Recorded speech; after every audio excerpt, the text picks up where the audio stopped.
بسم الله الرحمن الرحيم. صلى الله عليك يا مولاي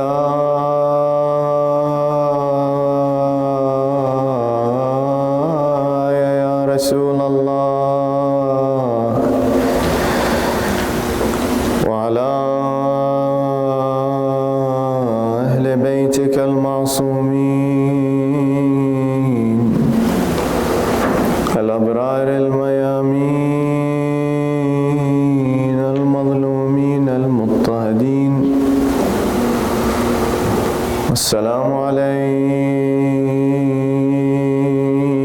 وعلى ولدك المظلوم أبي عبد الله الحسين، وعلى الأرواح التي استشهدت مع الحسين يا رحمة الله الواسعة، ويا باب نجاة الأمة. ما خاب والله من تمسك بكم، وأمن من لجأ والتجأ إليكم. يا ليتنا فيا ليتنا كنا معكم سادتي فنفوز والله فوزا عظيما. مدارس آيات خلت من تلاوة، ومنزل وحي مغفر العرسات، لآل رسول الله بالخيف من منى، وبالركن والتعريف والجمرات. ديار علي والحسين وجعفر وحمزة والسجاد ذي الثفنات. قفا نسأل الدار التي خف أهلها، قفا نسأل الدار التي خف أهلها، متى عهدها بالصوم والصلوات. قبور بكوفان وأخرى بطيبة، وأخرى بفخ نالها صلواتي. قبور بجنب النهر من أرض كربلاء، معرسهم فيها بشط فراتي. توفوا عطاشا بالفرات، فليتني توفيت فيهم قبل حين وفاتي.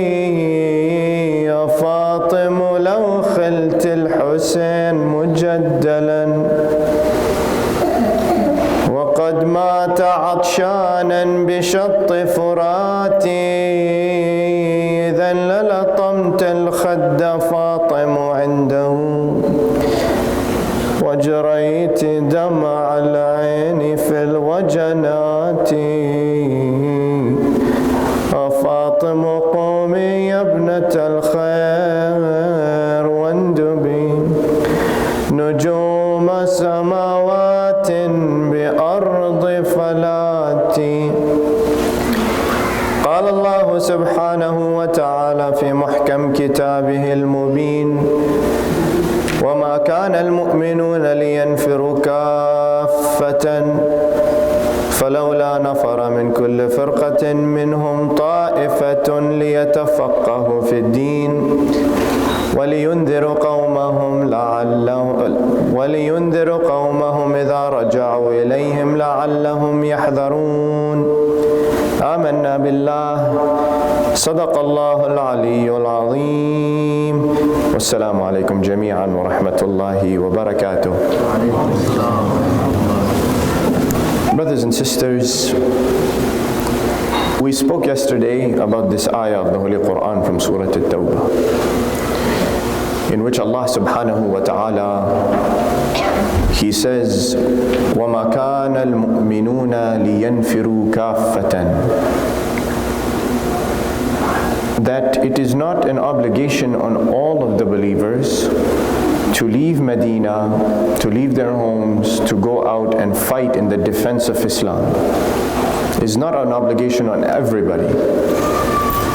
فَلَوْلَا نَفَرَ مِنْ كُلِّ فِرْقَةٍ مِّنْهُمْ طَائِفَةٌ لِيَتَفَقَّهُوا فِي الدِّينِ. Some of them should remain behind. Some will go to fight, some will remain behind. These people who will remain behind, they will do tafaqquh fi ad-din. They will immerse themselves in the understanding and the deep knowledge of the religion. وَلِيُنذِرُ قَوْمَهُمْ إِذَا رَجَعُوا إِلَيْهِمْ لَعَلَّهُمْ يَحْذَرُونَ. So that when those come back, they can tell them what is deen truly, so that they can be aware of the religion. لَعَلَّهُمْ يَحْذَرُونَ. So they can be aware that the religion says this, the religion says this, the religious code is such and such, follow such and such. Brothers and sisters, the question that arises is that, does this just involve the Muslimin? Meaning, when Rasulullah sallallahu alayhi wa alihi wasallam created his community in Medina, that community, was it just Muslims?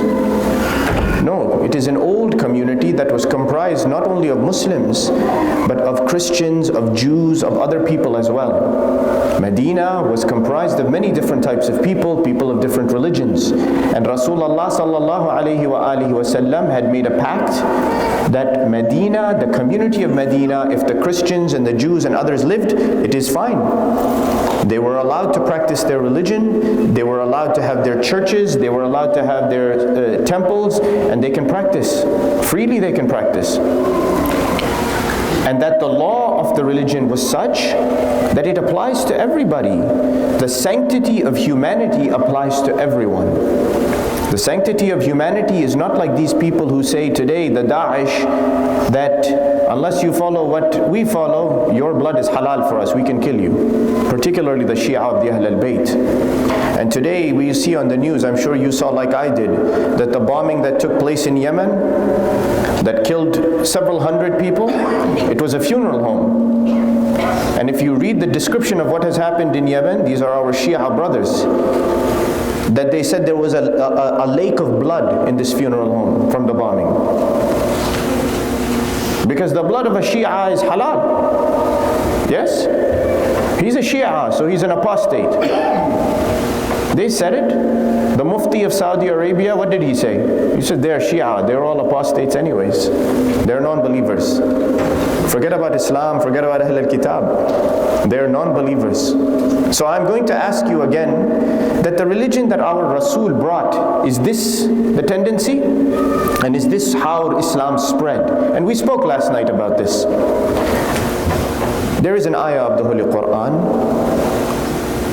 that says, Bismillah ar-Rahman ar-Rahim, Udhina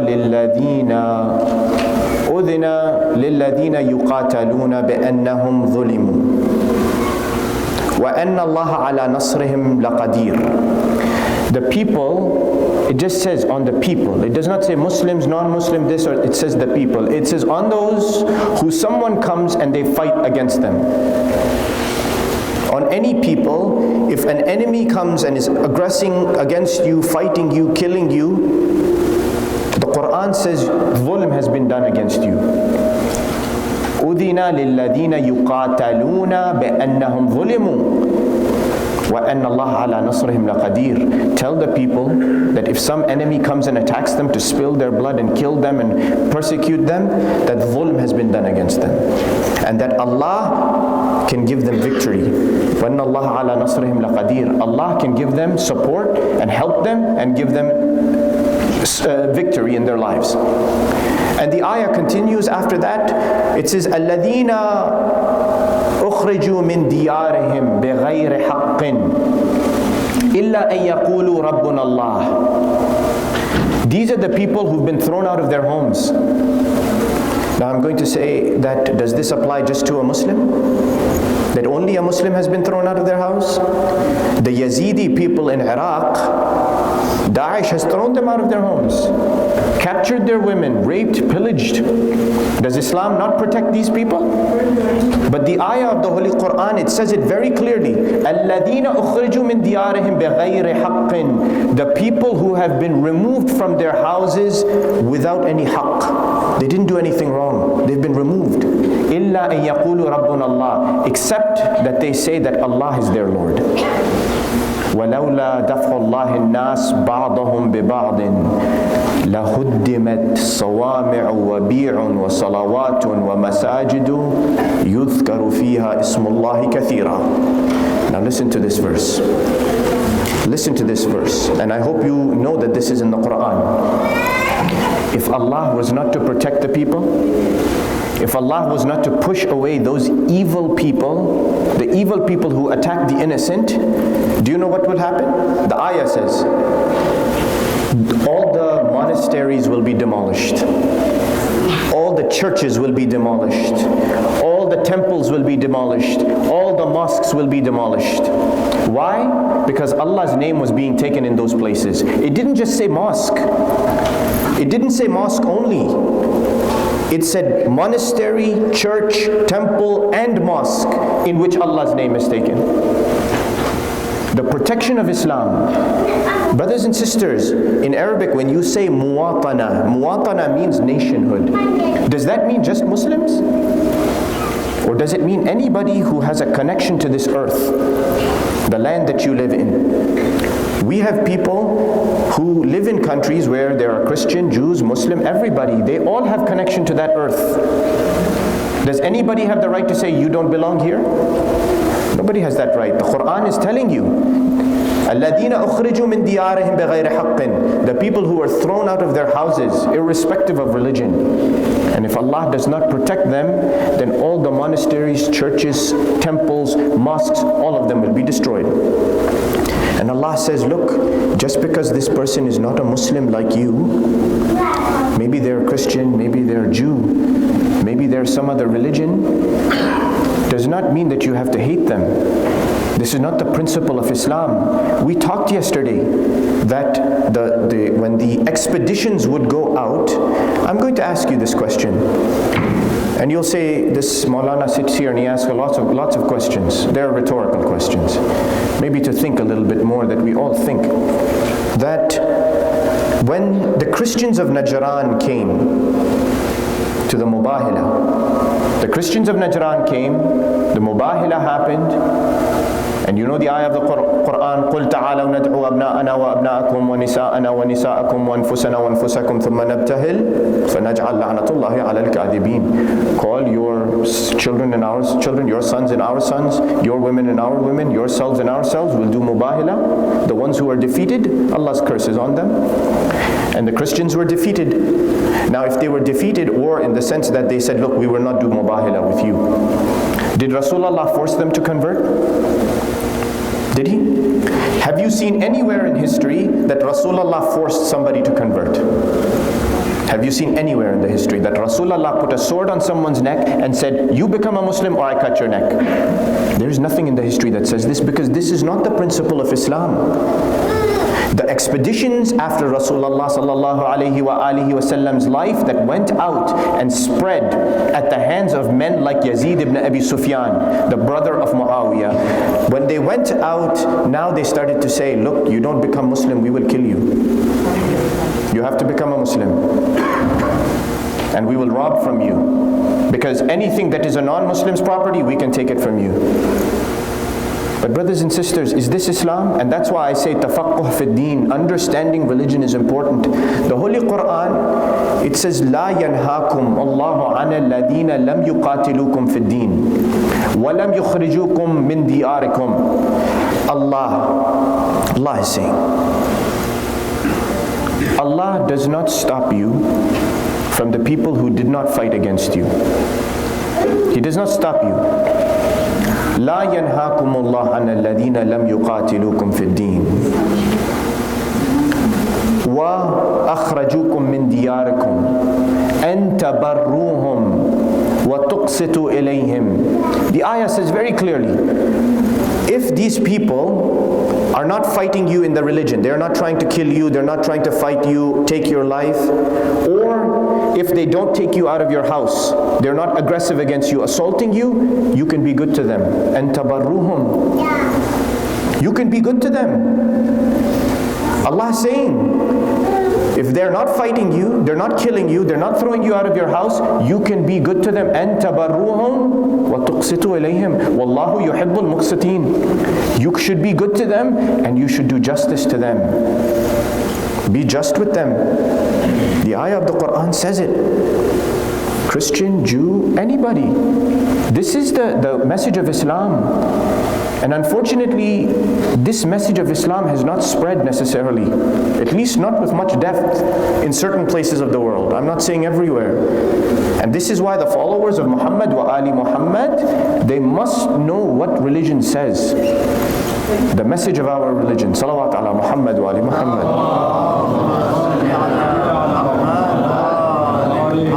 We have been speaking about tafaqquh fi deen, understanding religion deeply. That means many things, at-tafaqquh fi deen. When the ayah says, فَلَوْلَا نَفَرَ مِنْ كُلِّ فِرْقَةٍ مِّنْهُمْ طَائِفَةٌ لِيَتَفَقَّهُوا فِي الدِّينِ. Some group of them will sit and they will be focused on understanding the religion deeply. The command is not just for those few people, because our imams have stressed on us that the pillar of religion is tafaqquh fi deen, knowing your religion deeply. Now this means several things, brothers and sisters. What does it mean to have tafaqquh fi deen? Deep understanding of religion.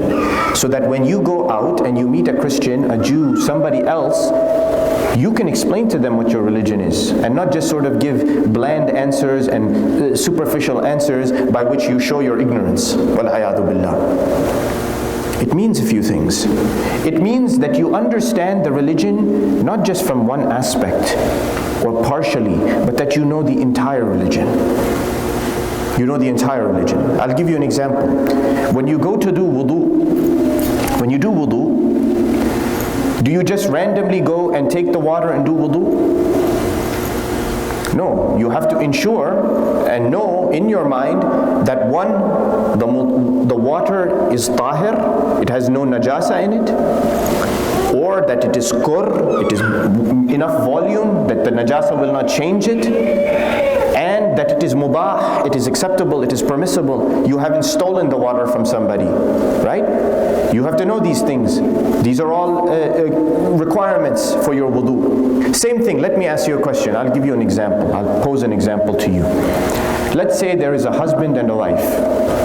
Husband and a wife, and they have a disagreement. They argue for a long time and they decide they are going to get divorced. They will get divorced.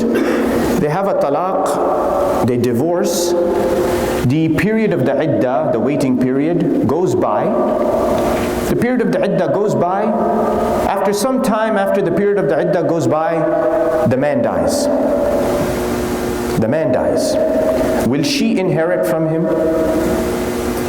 Will she inherit anything from him? No, she will not inherit anything from him. The law of our religion says the iddah is finished, she is no longer his wife. He cannot look at her without a hijab. She cannot look at him. They are no longer husband and wife. They are as if they are strangers to each other now. So if he dies, she does not get any inheritance from him. She has no relationship to him anymore. She is a stranger to him. Now let me ask another question. Same example. Husband and wife. Let's say husband and wife are together. The husband gets very sick. Okay? he gets some very bad terminal illness. Very bad terminal illness. He becomes very sick. In the period of this sickness, him and his wife, they don't agree with each other. They start to fight. Life becomes very difficult for them. They fight, they disagree. He is very sick, she cannot take it. In that period, they get a divorce. They get divorced from each other. He is very sick, they get divorced. After they get divorced, he still stays sick. He remains sick on that same sickness. He's very sick. Slowly, he's getting even sicker and sicker. The period of her iddah, her waiting period, goes by. After some time, little bit after the iddah finishes, he dies from that sickness. He dies from that same sickness he had before the divorce. Now I'm going to ask you, will she inherit from him? Will she inherit? Will she inherit? Yes, she will inherit. She will inherit. She is no longer his wife. She cannot look at him, he cannot look at her. They are strangers to each other. But she will inherit from him.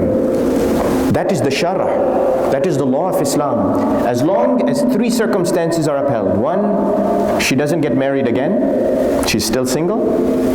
Two, it was not a khula', meaning she did not demand the divorce. It was a talaq, it was not a khula'. And three, that 1 year period has not gone by. If 1 year and 1 day goes by, she does not inherit. If he dies after 1 year and 1 day, she does not inherit. How many of us knew this rule? See, we don't know. The shara' is very deep. The shara' speaks to every condition, every circumstance, everything that you can think of. The shara' has given it to us. And we, the followers of Muhammad wa ali Muhammad alayhim as-salatu was-salam, Allahumma salli ala Muhammad. We are fortunate that we have marja' at-taqleed. Grand scholars who have devoted their lives to the study of the religion. Tafaqqah, and they take this and they give it to us on a silver platter. The least we can do is at least spend some time understanding, brothers and sisters. We have the qawaneen in front of us, right? Qawaneen means the laws. But what about the mafahim? Understanding the law. Understanding the breadth of that law. We take what suits us and the rest of it we leave it. We must understand those. For example, I'll give you another example. Let's say you do your Salat al-Maghrib and your Salat al-Isha, you finish, and the night goes by, you go to sleep.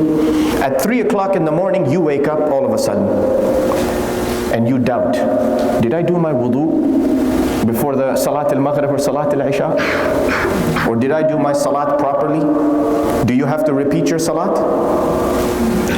Do you? No, you don't have to repeat your salat.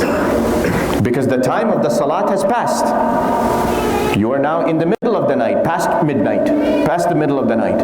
This is a concept called faragh. Faragh means once the time of that obligation passes, if you doubt after that, you do not have to go back and repeat. Yes? Now let's say, I'll give you another example. Let's say you did your wudu, you did your ghusl al-jum'ah. You are in wudu, you're tahir, you can do your salat. And on the way to the masjid, you have a doubt. All of a sudden, something causes a doubt that maybe there's some najasa on me and I've lost my wudu. I have lost my tahara. Do I have to redo my wudu? Do you have to? I have a doubt only. I'm not sure. I have a doubt that my wudu has broken. Do I redo the wudu? You do not redo the wudu. Why? Because doubt does not remove certainty. You were sure you did the wudu, you were sure you did the ghusl, you are sure you have tahara, and you only doubted that you have najasa. Okay? Doubt cannot remove certainty. This is called istishab. In the shara', in the fiqh, it is called istishab. So a doubt cannot remove a certainty. This is a basic principle. These are the codes that we must learn, brothers and sisters, in life. Along with this, we must understand what is called mu'amala. Mu'amala in our religion means how we act with respect to each obligation. Muamalat al-salat, Muamalat al-sawm, Muamalat al-zakat, Muamalat al-khums. Ways of acting towards that obligation, that worship. There are two ways of doing muamala. Muamala can be muamala harfiya, or it can be muamala ruhiya. Muamala harfiya means I just do the act on the surface. I don't understand its significance. I don't know its deeper meaning. Whereas mu'amala ruhiyya means I understand the deeper meaning of this. For instance, when you go and you do your wudu, let's say you are not tahir and ready for salat, and you go and take a shower. You just take a regular shower. You take a regular shower and you come out dry yourself. Can you do your salat now? You cannot. You have to do, but you're clean already. You rub lots of soap on your body, lots of shampoo in the hair, you smell real good. Why can't you do salat? You're clean. Isn't that the purpose of wudu? Just to be washed and clean? Why do you have to repeat wudu now that you have taken a shower? Because wudu is not just about washing yourself. Yes? One is mu'amala harfiya. Wash yourself, your body's clean, fine, you know that, superficial. But the other is mu'amala ruhiya, meaning understanding the significance. Your wudu, it is not just about washing the dirt, physical dirt from the body, it is preparing your mind for salat. One of the brothers asked about concentration in the salat. Somebody came to Rasulullah. They said, Ya Rasulullah, I have so much trouble in salat, I cannot concentrate, what should I do? Rasulullah's answer was so simple. He said, concentrate during your wudu and your salat will be fine. We do wudu on autopilot, we don't think about what it's doing, and then we come to salat thinking that we are ready to pray. No, do your wudu with concentration. Do your wudu with understanding. Read the du'as that you're supposed to read. Bayyad wajhi, yawma taswaddu fihi al-wujuh. Read the du'as that are there for the wudu. So you understand that this washing is not just about removing dirt from the body. It is about actually preparing your spirit, your soul, your heart to stand in front of Allah subhanahu wa ta'ala. This is the depth with which we approach God. And brothers and sisters, this is in some ways the unfortunate history of Muslimin, that we have held on to the superficiality, the ritualism, the basic practice, and we have lost the depth of what it means to be a Muslim. And much of this is due to Banu Umayyah la'natullahi alayhim ajma'een, and the Banu Abbas, who even in their times, if you see that the Banu Umayyah, we talked yesterday up to the time of the third Khalifa. Let's talk a little further now. The time of Amir al-Mu'mineen Ali ibn Abi Talib alayhi salatu wassalam. Allahumma salli ala. In the time of Banu Umayyah, Banu Abbas, after even Amir al-Mu'mineen, the Banu Abbas particularly, when they moved their capital to Baghdad, they were opulent, they were kings. They were very big kings. And I was telling this story to the sister the other day, that even in the time of Al-Imam al-Jawad alayhi salatu wassalam, they say that when the Abbasi Khalif wanted to marry his niece Fadl to Al-Imam al-Jawad, now look, the Abbasis, they wanted anything to have an upper hand on the Imams, or to ridicule or make difficult the life of the Imams. So this Abbasi Khalif, he says, I bring my niece and I'm going to have my niece marry him. Now she did not want to marry Imam al-Jawad, but he said, no, it's good, you should do it because it will allow him to come close to us so we can keep an eye on him. So this Abbasi Khalif, he sends a message to Imam al-Jawad alayhi salam, and he says, grandson of the Prophet, we are giving to you the hand of our niece Fadl to marry. He says, we are kings. He says this very clearly. We are kings. We are used to a certain standard, to live in castles and to live in palaces and to have certain luxuries. So what are you going to give to us? What are you going to give to us as a dowry for our niece? What are you going to give to her as the mahar? Imam al-Jawad, he writes back a letter very quickly. He says, you are the kings of this earth. You are the fara'ina, the Fir'aun of this earth, your castles are here. He says, we don't have anything in this world. Our castles are in the next world. They're in the akhirah. So there is nothing I can give to you. The Banu Abbas, they had so much richness, so much wealth, that you see even in the history what happened. The people, pious people, the religious people, they started to break from the government, they started to complain.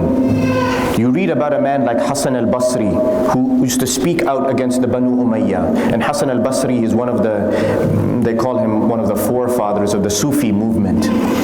There were many people like this, even in times of Banu Abbas, who they said, looking at the richness of the Banu Abbas and all of their wealth and all of their castles, they said, we are going to go the other direction. We are going to let go of the world.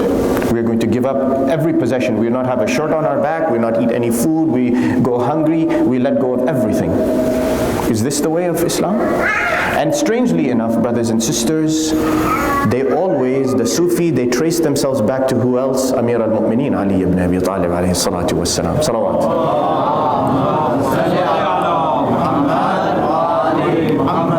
This Imam of ours, he showed that you don't have to give up the world. Do you? You give up your livelihood, you give up your home, you stop working, you stop earning, you sit in a small corner and do Allah, Allah, Allah all day long and you don't do anything. That's what life is about. Rasul broke his back working all his life.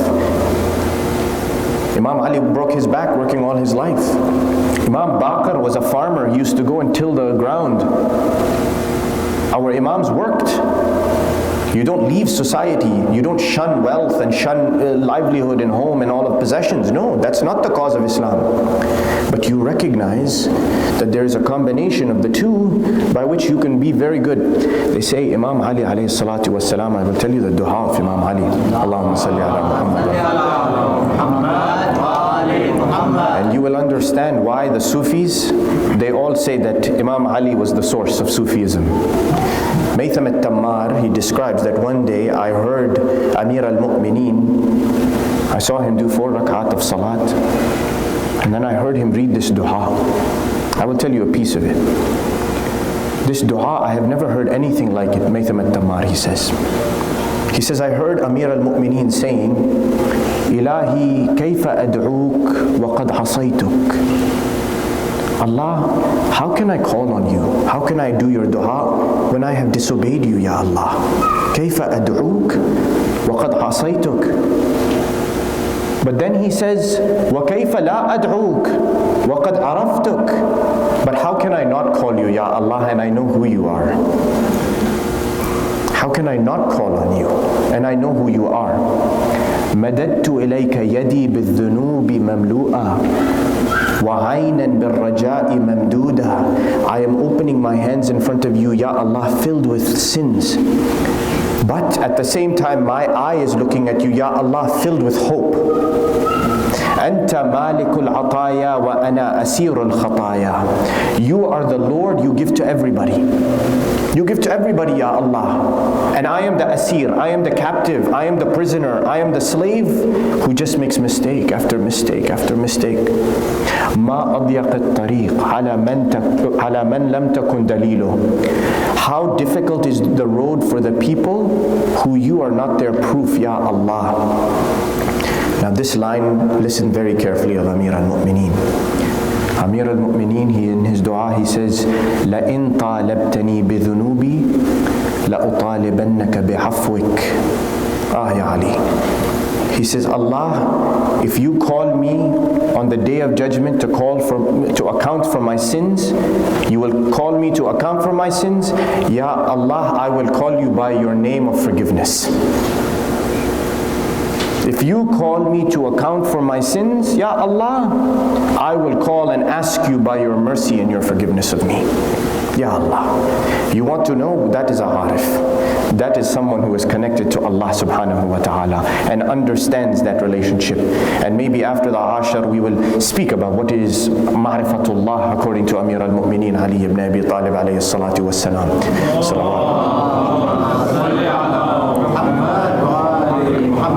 I say all of this to you, that in every circumstance, even when the people left Amir al-Mu'mineen, when they took his position that rightly belonged to him, did he depart away from them?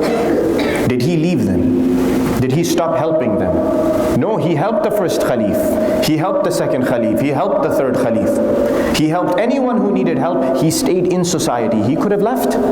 He could have gone and said, they have deprived me, they have shunned me, I'm going to leave.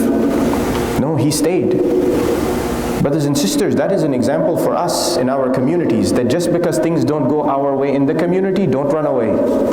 Come and participate. Come and give of yourself. Community needs you. It's not about you. Imam Ali, he is Imam, yet he says it's not about me. It's not about my attention or what is deserving. Yet when they came to him, when the third Khalifa died, and they said, Ya Ali, we want to give you bay'ah. We will give you pledge of allegiance to you, pledge allegiance to you.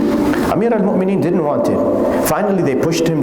Finally he said, build a mimbar for me. They made a mimbar, all the people gathered. He stood there and he said, Alhamdulillah ala ihsanihi qad raja'a al-haqqu ila makanihi. He says, I thank Allah for His ihsan, for His goodness to me. Haqq today has returned back to its place. Haqq has come back to the rightful place. This is Amir al-Mu'mineen. Now the years go, the Banu Abbas come.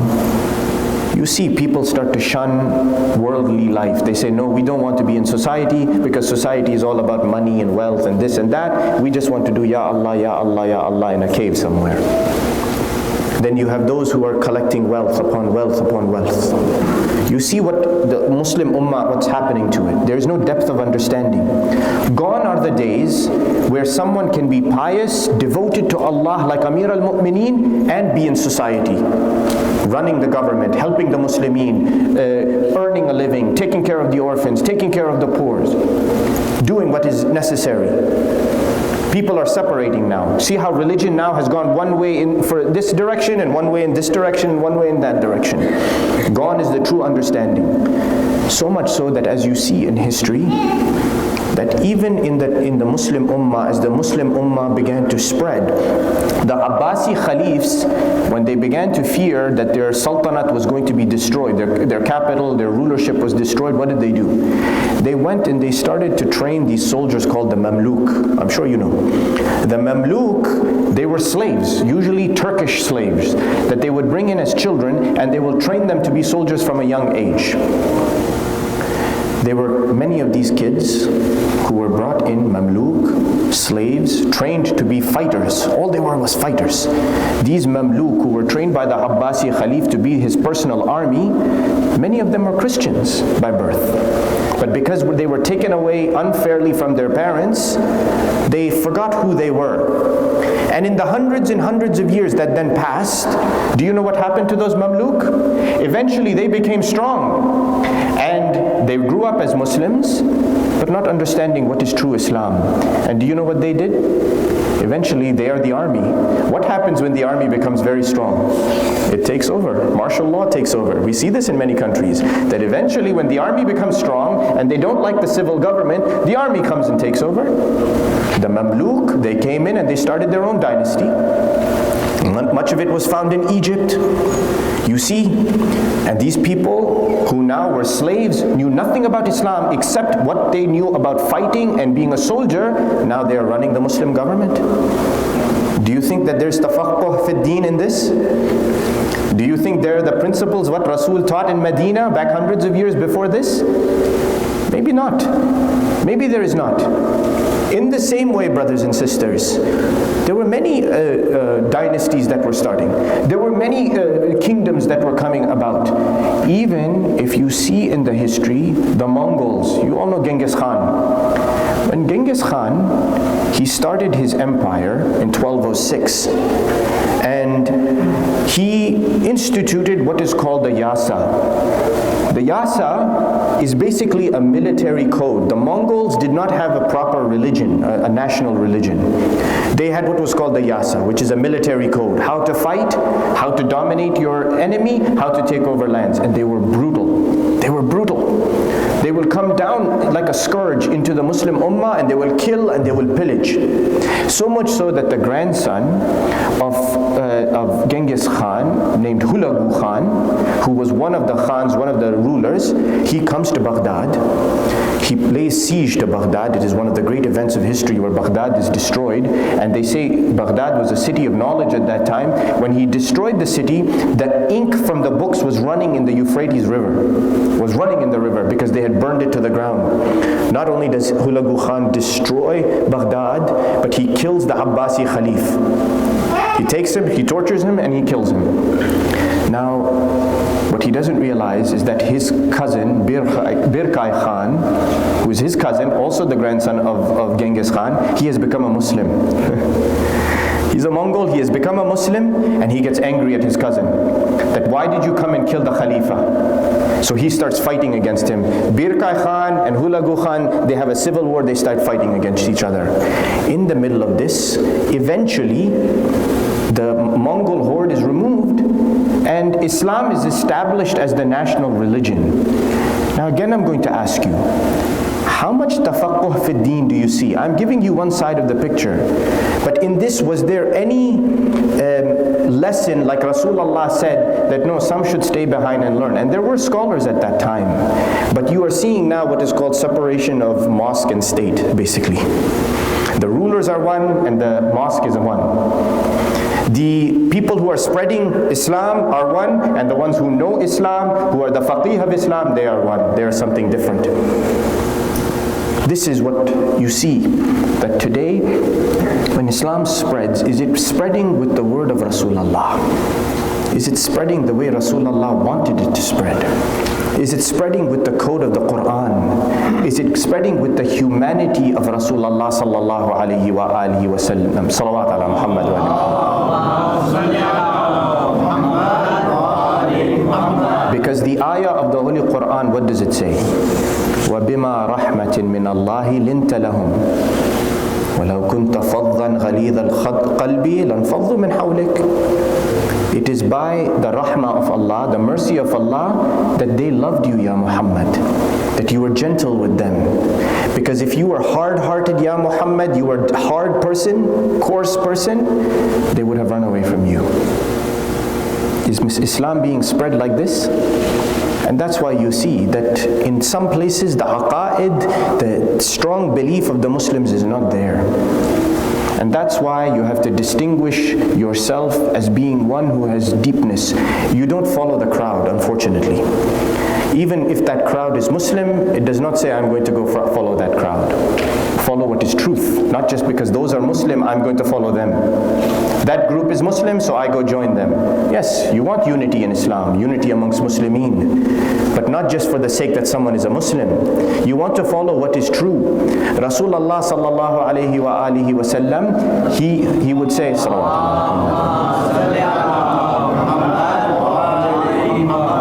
he once said to Ali ibn Abi Talib, he said, Ya Ali, if I could give you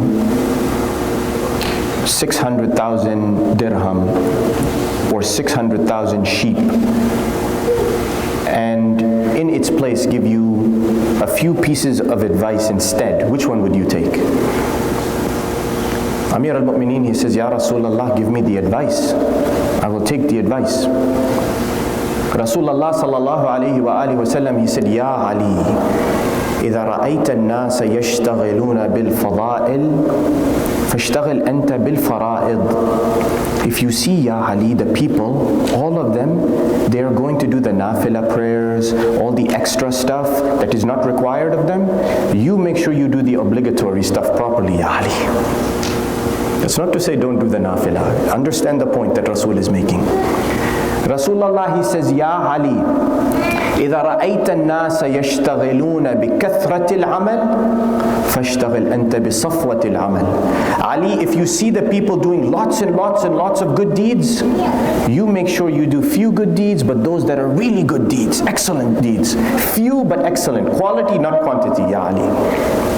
Rasulullah, he says, Ya Ali, لو رأيت الناس يشتغلون لتزيين الدنيا فأشتغل أنت لتزيين الآخرة. If you see the people, Ya Ali, they are ornamenting and collecting for the life of this world, Ali, you work to collect for the world of the next, the Akhirah, the next world. Ya Ali, لو رأيت الناس يشتغلون بعيوب الناس فاشتغل أنت بعيوب نفسك. Oh Ali, if you see the people, they are looking at all the bad deeds and the sins and the ugliness of other people, Ya Ali, you look at the sins and the ugliness of yourself, the ugliness of your own self, Ya Ali. And then he says, Ya Ali, لو رأيت الناس يتوسلون بالخلق فتوسل أنت يا علي بالخالق. If you see the people going to each other to get help, receiving wasila from each other, Ya Ali, you go to the Khaliq, you go to the creator of all of those people and you get it from him. Don't go to the people. This is what it means to be in deep understanding of religion. Tafaqquh fi din. And brothers and sisters, this is the legacy of Karbala.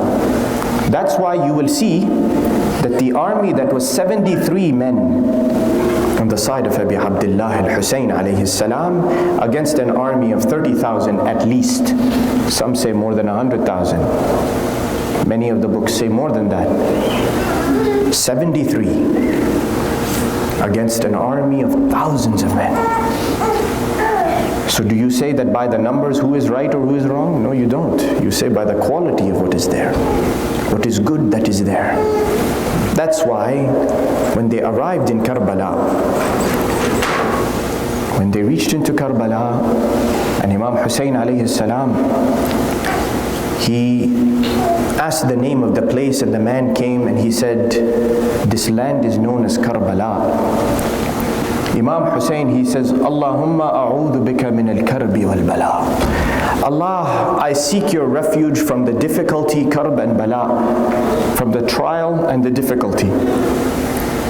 Then Imam Hussein, he came and the people were his companions, Al-Hawra Zainab, the ladies of the Ahl al-Bayt, the children were there. Imam Hussein pointed to the ground. He says, Ha huna mahattu rikabuna, wa sifku dima'una, wa mahallu quburina. بهذا حدثني جدي رسول الله. He points to the ground, he says, this is where we are going to stop and we are not going to go from this place. This is our final place. This is where our blood is going to be spilled. This is where our graves are going to be dug and we are going to be buried here. This is what my grandfather told me, Rasulullah sallallahu alayhi wa alihi wa sallam. Brothers and sisters, they say that one young boy, 18 years old, he comes to his father. He says, Ya Aba, are we not on the truth? Alasna ala al-haq?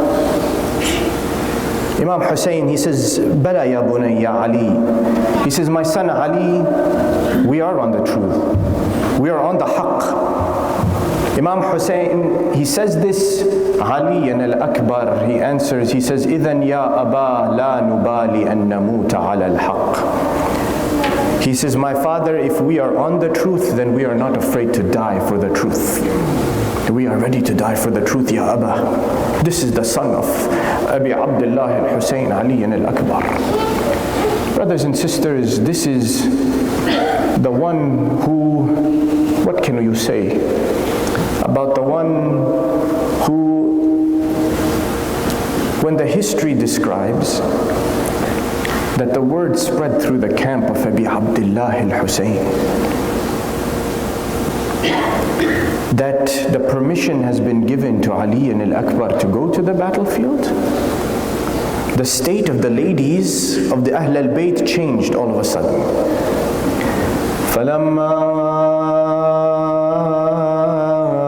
سمعنا أن أذنا لأبا الحسن أحطنا به وتعلقنا بثوبه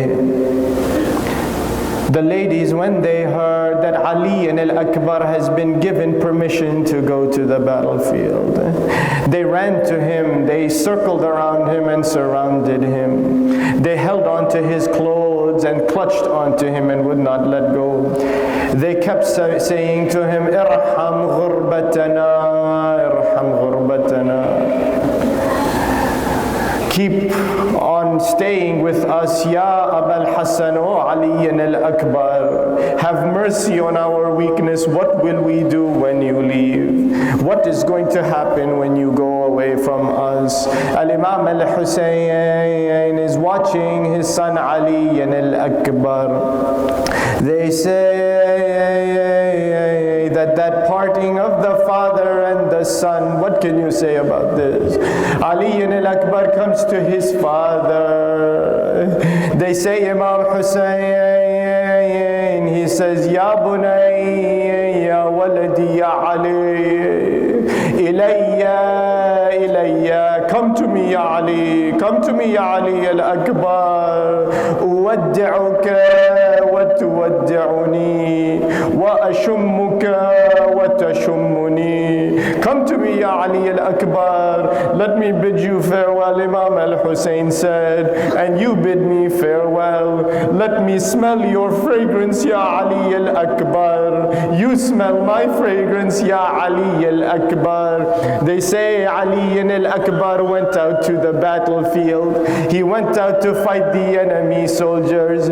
Brothers and sisters, Abi Abdullah al-Hussein, he is looking at the battlefield. He raises his hand to the sky to Allah subhanahu wa ta'ala. He says, Ilahi ashhad ala ha'ula'i al-qawm.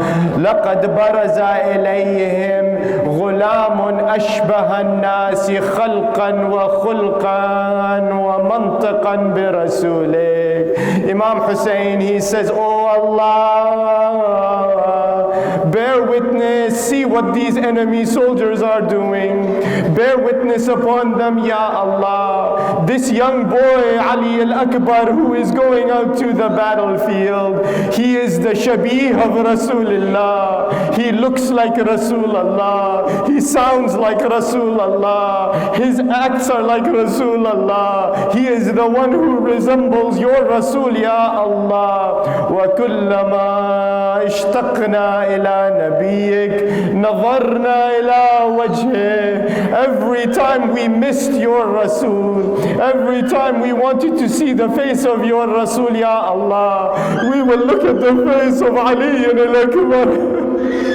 Aywa Husayna wa Sayyida. Brothers and sisters, Imam al-Hussein, he raises his hands watching Ali al-Akbar in the battlefield.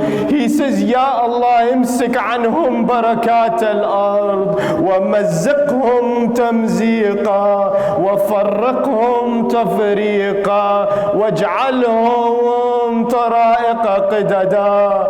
Oh Allah, demolish them in the earth, deprive them of the reward of this earth. Do not allow them to find any solace in the life of this world. They say that one lady is sitting at the tent listening and watching to Abi Abdullah al-Hussein. She cannot see what is happening in the battlefield. She is at the door of the tent. She cannot see the battlefield.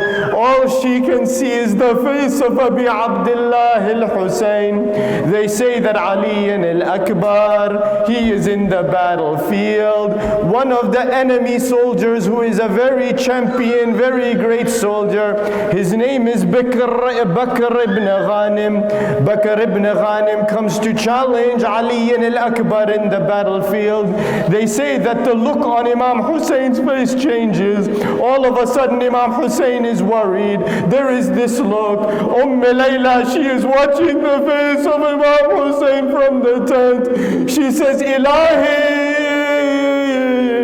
Ya Radda Yusuf ila Yaqub, Ya Radda Musa ila Ummeh, Rud ilayya waladi Ali al-Akbar. Layla, looking at the face of al-Hussein, she says, Oh Ya Allah, you brought Yusuf back to Yaqub. Ya Allah, you took Musa and you brought him back to his mother. Bring my son Ali ibn Akbar back to me. They say Ali ibn Akbar. He defeats Bakr ibn Ghanim. He kills him. The enemy soldiers, they have attacked Ali ibn al-Akbar. Ali ibn al-Akbar. He comes back to the camp of his father Al-Hussein. Imam Hussein greets Ali ibn al-Akbar. Ali ibn al-Akbar, he says, Ya Aba, al-Atash qad qatalani, wa thiql al-hadith qad ajhadani. My father, the thirst has killed me. Ali ibn al-Akbar is thirsty. He says, my father, the thirst has killed me. The weight of the armor and the sword has made me tired. فَهَلْ مِنْ شَرْبَةِ مَاءٍ مِنْ سَبِيلٍ أَتَقَوَّ بِهَا عَلَى الْأَعْدَاءِ. Is there a drop of water, my father? Let me just have one drop of water so I can regain my strength and go and fight against the enemy soldiers. فَصَاحَ الْحُسَيْنُ وَثَكَلَا وَمُصِيبَتَا. Imam Hussein, he says, oh the musibah. He said to Ali ibn al-Akbar, قاتل خليل يا بني فما أسرع ما تلقى جدك رسول الله فيسقيك بكأسه الأوفى شربة لا تظمأ بعدها أبدا. Go, my son, fight in the battlefield only a little while longer. Fight for just a little while longer, my son, because very soon Rasulullah will be with you. Rasulullah will give you a drink of water. You will never be thirsty again. Ali ibn al-Akbar goes out to the battlefield. He is fighting the enemies. They cannot defeat him. He is the son of Al-Hussein, the grandson of Ali ibn Abi Talib. They cannot defeat him in battle. Umar ibn Sa'ad then calls out. He says, don't you know this is Ali ibn al-Akbar? You cannot defeat him one by one. Attack him from all the sides, from the front, from the back and the sides. Attack him all at once. فَهَجَمُوا عَلَىٰ عَلِيٍّ الْأَكْبَرِ مِنْ كُلِّ جَانِبٍ وَضَرَبُوهُ بِسُيُوفِهِمْ وَقَطَّعُوهُ أَرَبًا. They attacked him with their swords from every side, hit him with their swords from every side, until the historian, he says, they cut him to pieces. His body was cut to pieces. Ali ibn al-Akbar, he came, he was holding on to his horse. Finally, he slipped and started to fall. He called out and he said, Assalamu alayka ya Aba. Alayka minni akhir as-salam. My last salam to you, my father. As he is falling from the ground, ja'a sahmun وعلق في عنقه وبدأ يتقلب في دمه. The arrow came through the air, struck Ali ibn al-Akbar in his neck. Now the blood is coming in the mouth of Ali ibn al-Akbar. Imam Hussein races out to the battlefield. He falls on the body of Ali ibn al-Akbar. He says, Waladi ya Ali, speak to me, speak to me. Look at me one time, Ya Ali. How is a father supposed to bury the body? How is Imam Hussein going to show to Layla? Brothers and sisters, where is Abul Fadl al-Abbas? Where is Abbas to help Imam Hussein?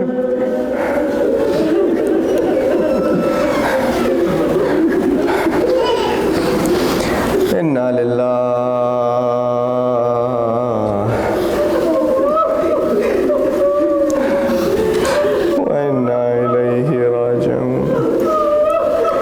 وسيعلم الذين ظلموا آل محمد أي منقلب ينقلبون والعاقبة للمتقين. بسم الله الرحمن الرحيم اللهم إنا نسألك بحق محمد وأنت المحمود اللهم إنا نسألك بحق علي وأنت العلي الأعلى اللهم إنا نسألك بحق فاطمة وأنت فاطر السماوات والأرض. Brothers and sisters, ask for your needs from the mother of Al-Hussein, Fatima Zahra. Ask whatever your needs from that mother who is still today crying for Al-Hussein.